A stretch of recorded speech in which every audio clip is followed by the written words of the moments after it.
Na našom strednom odbornom učilišti sa pripravujú žiaci v 7 študijných a 7 učebných odboroch. Žiaci, ktorí úspešne ukončia štúdium učebných odborov, majú potom možnosť pokračovať ešte v nadstavovom štúdium so zameraním na strojárenstvo alebo elektrotechniku. Polovicu času trávia naši žiaci na praktickom vyučovaní, ktoré prebieha u nás v dielniach na strednom odbornom učilišti. Dielne sú veľmi dobre vybavené strojmi, nástrojmi a všetko, čo potrebujeme pre prípravu odborníkov. Vychádza to z histórie nášho učilišťa, pretože naše učilište bolo vybudované s cieľom pripravovať budúcich zamestnancov pre východoslovenské železiarne, ktoré mali eminentný záujem o to, aby sa ich pracovníci pripravovali vo veľmi dobrých podmienkách.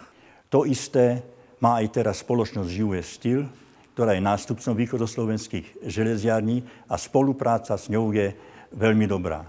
Dôkazom toho je aj skutočnosť, že takmer 90% našich absolventov nájde uplatnenie v tejto spoločnosti s veľmi dobrými pracovnými podmienkami a veľmi dobrým zárobkom.